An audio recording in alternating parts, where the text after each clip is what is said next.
এই ছেলেটা কোন দিন নিজের মাকেই একদম মেরে টেরে একদম মনে হয় শেষ করে ফেলবে। আর কিছু বলাও যাবে না, রাগ দেখেছো ছুটে কেমন ঘরে চলে গেল।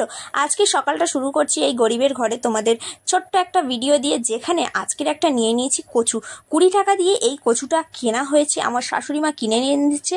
আর এই চিংড়িগুলো কিনেছি, গরিবের ঘরে তো ইলিশের মাথা কোথায় পাবো বলো, সেই জন্য কচু শাক দিয়ে চিংড়ি দিয়ে করব। আর এখানে পাঙ্গাস মাছ ছিল, পাঙ্গাস মাছ চিংড়ি আজকের এই রান্না হবে। আর কচু কাটতে আমার খুব ভয় লাগছিল।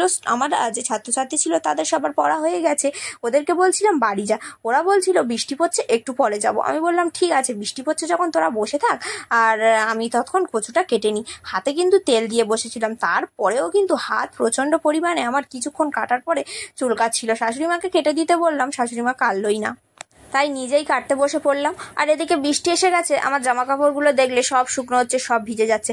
আর এদিকে আমার স্টুডেন্টরা কচু কাটা দেখছে, আর ফোনের যেহেতু ফ্রন্ট ক্যামেরা অন করে রেখেছিলাম, সেলফি ক্যামেরা, তো ওরা নিজেদের মুখ দেখছিল। আর আমার দিয়াং ওদিকে দেখো সেলফি মতো পোজ দিতেই ব্যস্ত। আজকের এই কচু কাটতে কাটতে দিয়াঙ্কের একটা ছোট্ট ঘটনা তোমাদের সাথে শেয়ার করব। ঘটনা বলতে গেলে কি, একটা দুর্ঘটনা, মারাত্মক দুর্ঘটনা ঘটে যেত কালকের।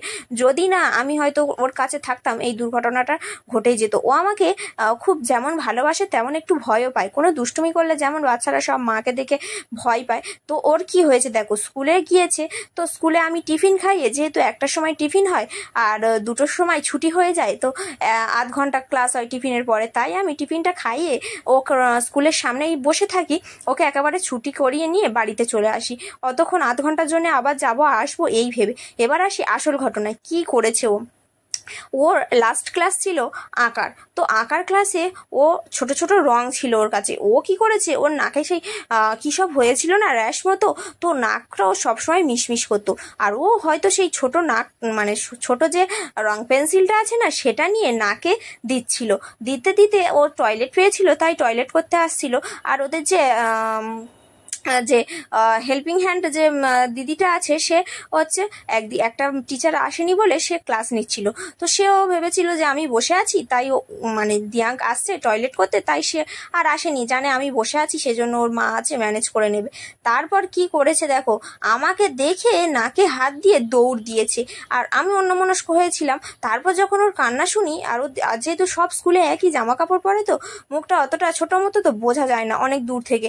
তারপর যখন ওর কান্নাটা শুনতে পেলাম, তো আমি ছুটে গেলাম।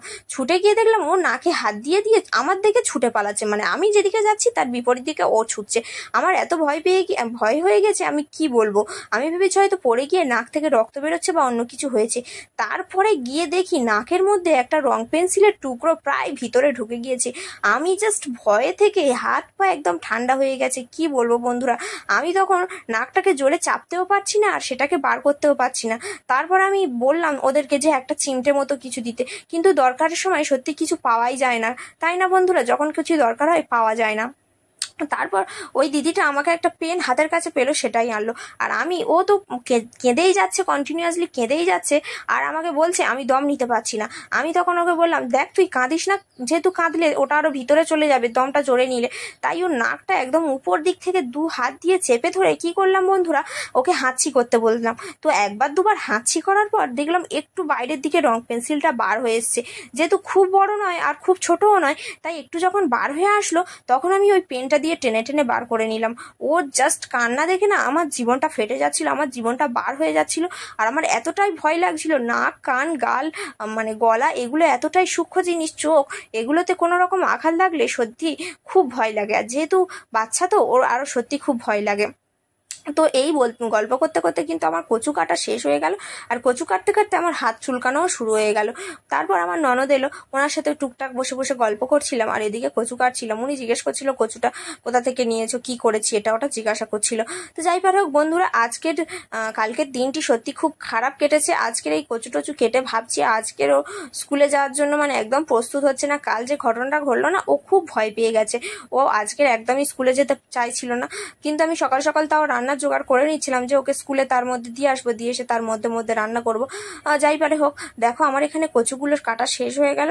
আর তারপরে সুন্দর করে এই কচুগুলো ধুয়ে নেবার, আমার হাতটা একদম কালো হয়ে গিয়েছিল, এগুলো এবার ঘষে ঘষে তুলতে হবে আর জায়গাটা পরিষ্কার করে নিতে হবে। ভিডিওটা